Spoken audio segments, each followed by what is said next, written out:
Alright guys, welcome back to Literal TV. Finally, you're probably thinking, a Big Brother video, it's been so long, and it has, it's been months. And it's because the stuff I want to make, honestly, hasn't really been possible until now. Now I've got a laptop, a wireless mouse, a fucking wireless mouse. So today, what we're going to do is a very special video, a very important video I feel like should be done. We're going to rank every Big Brother winner of all time, Big Brother US, in a tier list. So, obviously, tier lists are very overdone, but it's a fun way to do it because, honestly, I feel like I'm still going to rank them in the tiers, but also you get to categorize them, and there gets to be a bit of hyperbole. So let's have some fun, right? Let's have some fun. So, tiers we have are GOAT tier, Good Winner, Mid, Bad, and Stinker. Now, they're pretty self-explanatory, so might as well just get into it. So, these are all in a random order. I didn't make this whole thing. There's also a fucking massive ad on this site, but we don't need to think about that. Yeah, so we're going to get right into it. We're going to talk about every winner on here and why I put them in the tier. So, starting off with the most recent winner, Chelsea. I don't remember her last name, but Chelsea. So I'm going to be completely honest, right? Chelsea's a hard one to rank for me because she is, objectively quite a dominant winner socially and strategically, but she's quite boring. But we get to the point where it's like, I can't rank people just on personal opinion. So I'm going to go with Good Winner to start us off with Chelsea, because at the end of the day, very good winner, did a very good game. Yeah, so nothing negative to say there. Just not very interesting. There wasn't a lot to, when you think about Chelsea, there's not a lot to talk about.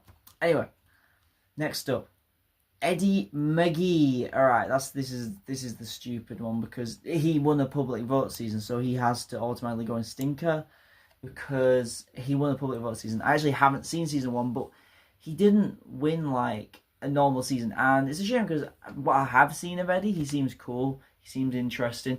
But the problem is we're ranking him on gameplay and a bit of character, a bit of character. But Eddie's just not going to cut it.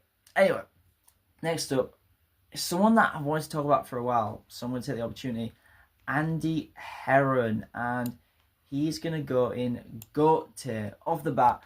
Andy is one of the greatest to ever play the game, honestly, as he played the Rat Flow game perfectly. I think Andy is amazing. He is, he comes from Big Brother 15, and people give Big Brother 15 a bad stigma. I think Big Brother 15 is a great season.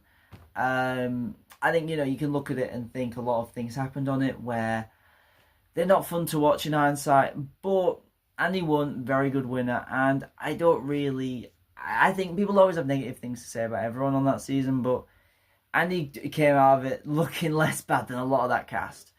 I'll say that. So yeah, Andy. That's Andy. Yeah.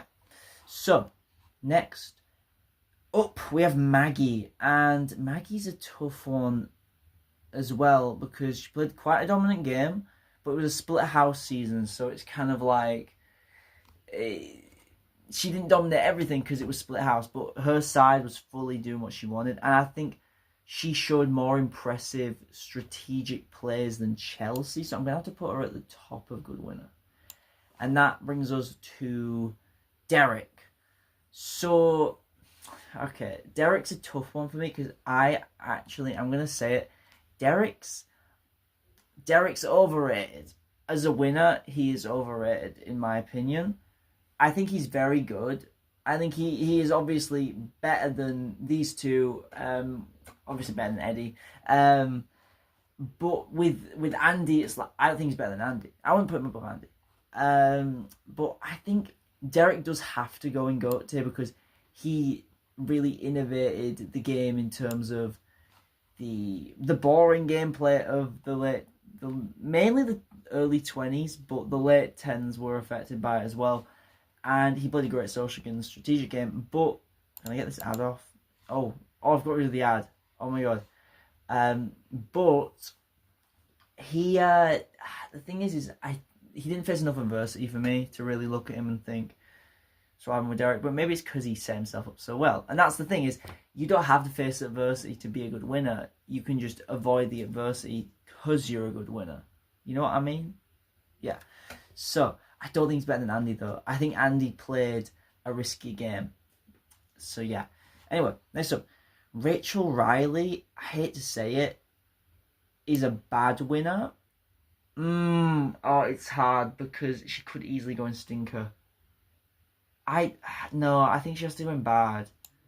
Thing is with Rachel, her win was kind of pulled by production, but I don't think she's the worst winner. I think she is a solid winner. Is she? No, she's not. She's not. And I like Rachel, but she's not. She isn't. Oh, this is tough. Yeah, I mean, she's gonna have to go in stinker. I hate to say it. I know a lot of people. She has to go above Eddie because Eddie. It's likely Eddie's the bottom. Actually, maybe not. Anyway. Right, next up, Nicole Franzel from Big Brother 18. Someone that I had a lot of bias against because I was a big Paul fan. As if you've seen my Big Brother 19 video, you know Paul is my Big Brother favourite of all time. So the runner-up rankings video is going to be very interesting. But Nicole, I hate to say it, is a very good winner. Not as good as the other two in good, though. So I'm going to have to put her there after Chelsea in good winner. But good winner, very female dominated right now. Anyway, next up. This is what we call rage bait, guys. I've never seen Big Brother Over the Top, but I want someone who has seen Big Brother Over the Top to see this and think, like, just whoever isn't watching right now just skips through the video. I want them to see I've put Morgan Willett, I believe that's her name, or maybe it's Alex. They're sisters. I want them to see I put her last. I want them to see it, and I want them to lap it up, and I want them to think, why has he done that? Because they haven't watched the video like you did, and they don't know our secret. So, if they skip to the end, see the tier list, they're missing out on this key content. Anyway, yeah, I haven't seen Over the Top. She's, it is a public vote winner as well, though, so it kind of raises the question, does she deserve it? Maybe she wins the jury vote. I don't know. Didn't see the season. Anyway, next up, Mike Boogie. Boogie's someone I struggle with. I'm going to put him as mid. Because it's kind of like if Cody won Big Brother 16. Where he is the lesser half of a great duo. But I think I wouldn't call him mid, but I wouldn't call him a good winner. If we're thinking, right, good winner's 8 out of 10, this is 6 out of 10, he's like a 7 out of 10, So, yeah, I can't do it. I can't put him higher. I can't put him in there. He has to be mid. Alright. Anyway, next up, we have Dan Giesling. And I think this is the easiest GOAT tier. I do have him above Andy. Now, reason being, I think Dan faced more adversity in a very impressive way, while also having as good of a social game as Andy made. I would put Andy's social game above him, but I would put Dan's strategic game above him. Physical, I don't really care, but they're both decent. But yeah, I just, it's hard. And now, guys, it's time I get in trouble. I'm going to do something bad. But, guys, Taylor Hale's not a good winner. Gameplay. Okay. Arguably the best winner arc in Big Brother history, right? Taylor Hale. But, gameplay wasn't great. And that's a shame. But, her head of household run was awful. I know a lot of people say, oh, that's all they bring up. Well, that is a problem. Was her only head of household? She might go in the end game. I'm not gonna lie, I tuned out at Final Four. I just got bored. Like that season, the late jury phase was kind of boring for me after Michael went, and I'm not even a Michael fan, but it got boring. So, I was actually a Turner fan. You can tell by the way I look. Anyway, so next up, Dr. Will. Dr. Will is a hard one because we're judging him on his winning game. Big Brother 2. Oh, Dr. Will. Oh, Dr. Will. I'm going to have to put him. I'm going to put him that. Because he has to be a good winner. But at the end of it, no, he has to be above Nicole. And I'll put him there. Yeah. Will, thing is, played the great bottom game, but I think he played a better game on Big Brother 7. I think a lot of people agree on that. The thing is Will did define the strategy of the game, and I think he does have the most game ability of any winner other than Dan and Andy and any unranked. Yeah, I think he has the ability to do all that. But on Big Brother 2, he plays a very weird bottom feeder game. And I think it's a great game. He played what he had to do perfectly. The problem is like it didn't make for necessarily the best winning game because of the circumstances he was in. Anyway, Jackson Michie next. Jackson Michie's actually a hard one. I think Jackson is arguably a good winner.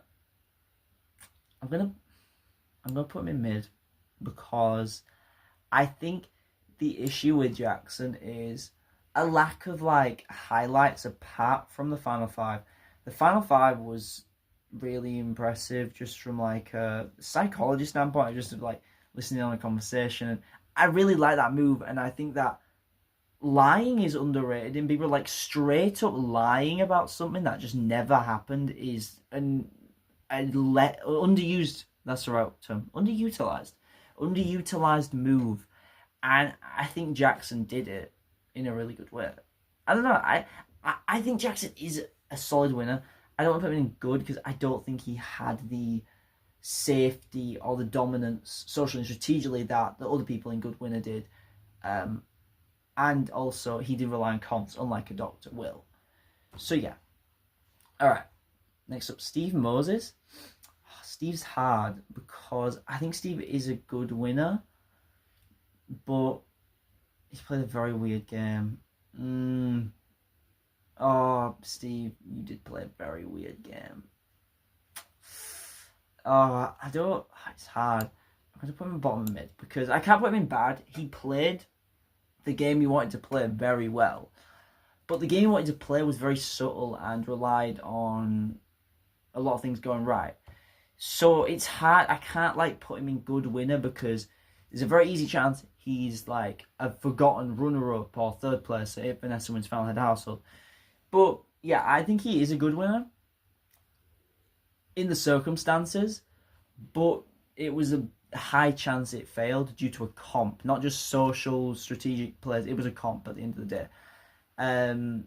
Steve was a good like under the radar threat though. I do like Steve, but I can't justify him being higher. Anyway, Jordan Lloyd is bad, but she still has that likability about her. I don't think she's a stinker, but she kind of, and I think this is more seen in Big Brother 13, but her main focus in the season is just Jeff. Like, she's just there for Jeff at the end of the day, especially in 13, but obviously 11, that was the main thing with her was Jeff. Like, that's what you think of. And that's a shame because she's a winner, but quite a forgettable winner in terms of like her actually winning. Obviously not a forgettable person because Jeff and Jordan, obviously, you know, they probably are homophobic.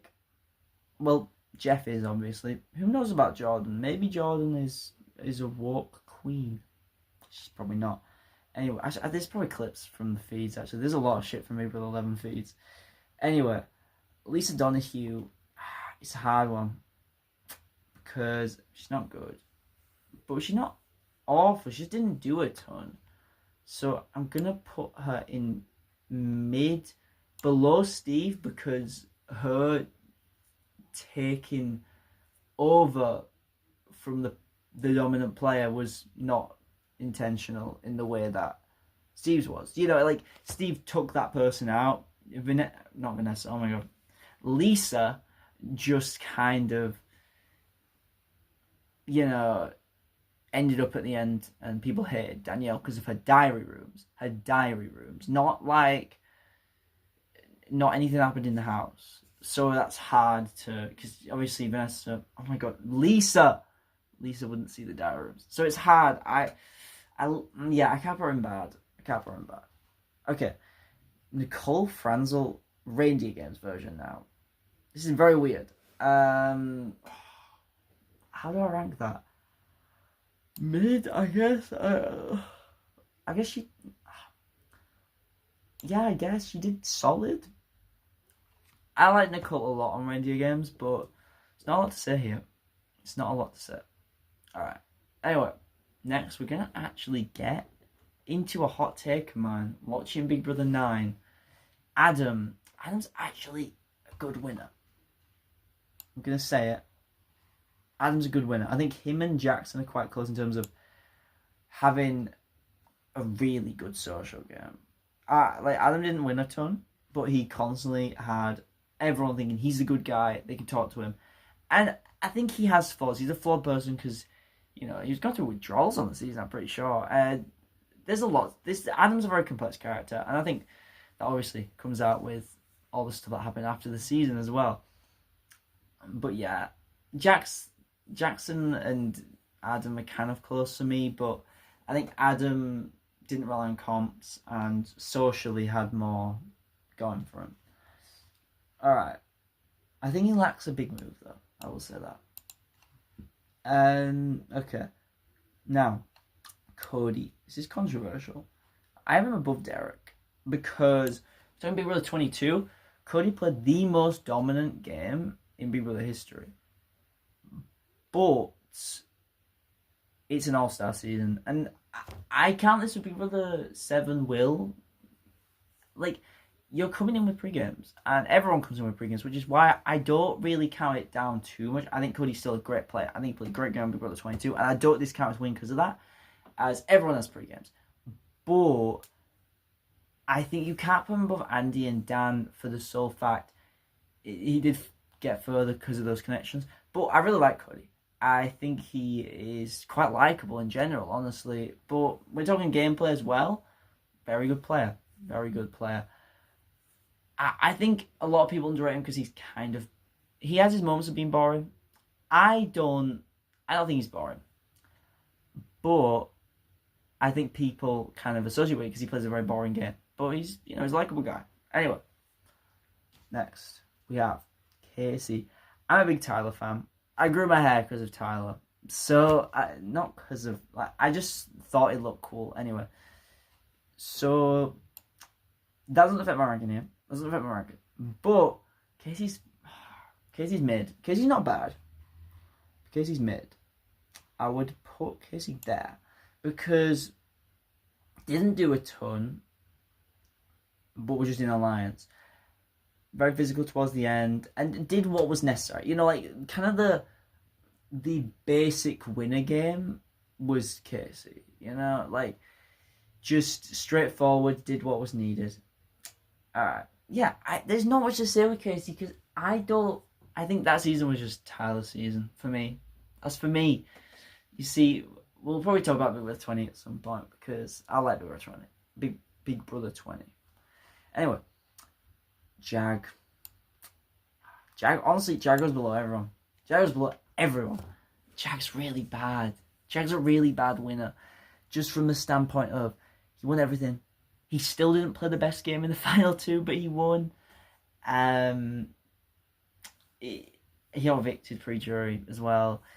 It's a shame that season could have had a good winner. That season could have had a really good winner. Could have had honestly, I like Matt. I liked Matt. Okay, I was rooting for Matt, but also could have had like a Corey win, a Felicia win, Cirie win would have been funny. No, Felicia win would have been funny. Cirie win would have been cool. Cirie, the thing is though, like she just won traitors, and it was like, I don't need to see another Cirie win, but yeah.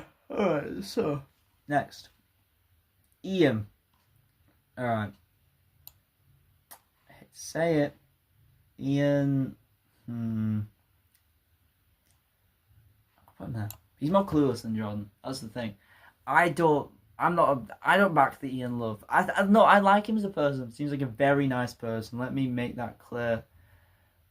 But I'm not gonna lie. Not gonna lie. Not a very good winner. Not a very good winner. Just didn't play a very good game.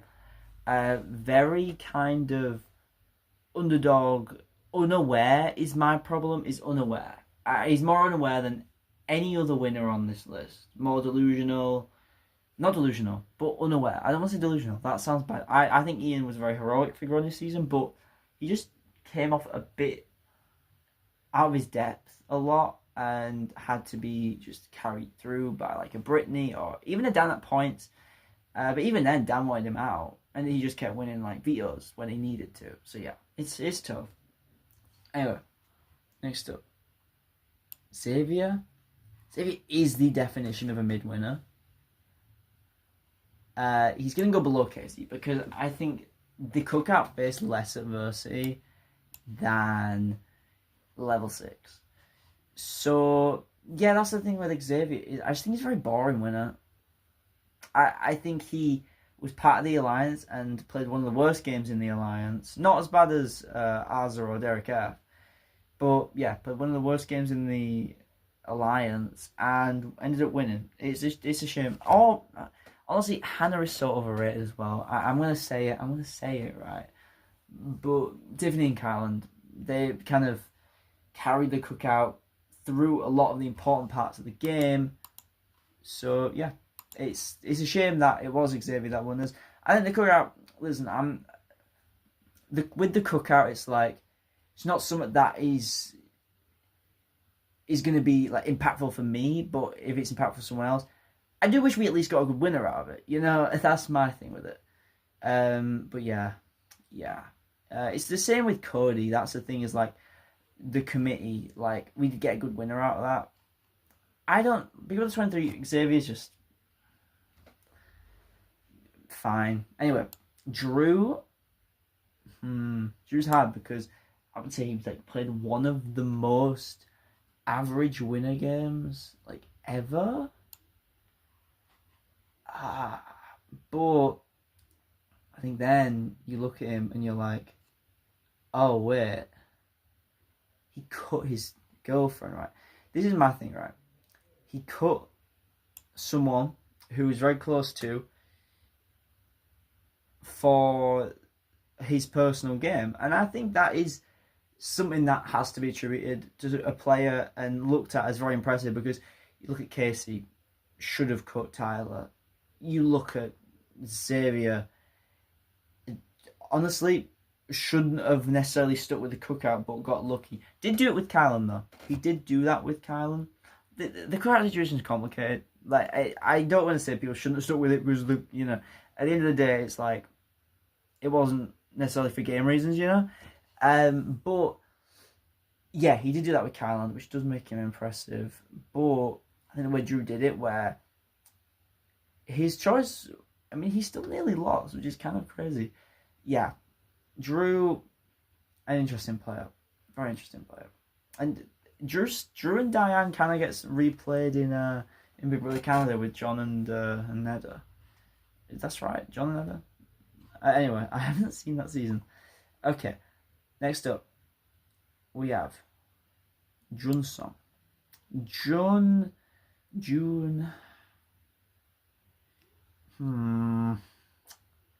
She can't go. It's hard. Right. Okay. We're gonna go here. Reason being. No, I can't. Right. I have one big issue. I have a big issue. But it's like, Jun could go. Right. Let's talk through it while we're figuring out floater game, right? If she played the floater game alone, like we could go like that. Then you think, oh, the jury hated her and only votes her against Allison. And I think Jun doesn't do a lot to manage the jury, but I don't want to just put jury management on it. That's the thing. So I think at the end of the day, if we mix them and kind of put some emphasis on jury management without having too much. Kind of ends up here. Kind of ends up there. Yeah, I think that's fair. Next up, Josh Martinez. Josh. There we go. Now, Josh does have the element of, oh, he knew the jury would hate Paul. I mean, yeah, I just think his game was very weird. I think, like, with Josh, he doesn't do anything major throughout the season. He just does what Paul wants. And he's like, I'm going to go to the end with Paul because he's the biggest threat. But the jury might not like him. And people always credit him for the goodbye messages. When that's the one thing you can credit, it's like, how good is he? I don't know. Anyway, let's get to the last two. Dick Donato. He's better than Rachel, but not by much. I think Dick is a very good storyline winner, villain of the season, and the daughter thing with him and Danielle. But he just... He won because of America's Player. And there's the whole thing with like, oh, did production stop Eric from using the veto? Well,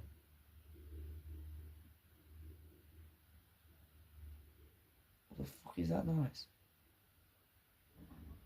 The answer is yes. It's weird with Dick because he doesn't win in a lot of cases. Yeah. I don't know. Alright. Now, I'm gonna drop a shocker on you guys. Alright. Hayden Moss. Up here. Hayden Moss in GOAT tier. Yeah. I think Hayden Moss being in GOAT tier is very fair. I think the Brigade is one of the best kept secret alliances, and Hayden actively was the main person pushing that group. But they would also have like separate things, which is what I liked about the Brigade, is they were all self-interested still. I don't know. I'm not necessarily like... I think the Brigade is boring gameplay. I think that's a problem. But I think Hayden did actively have a lot of connections in other places, which is important. I had a connection with Andrew, I had a connection with... What was her name? Krista? I think that was what his bird was called. And she's quite forgettable, I'm not going to lie. Kristen. Because it's like her and Rachel on the fight. Anyway, yeah, that is my final tier list.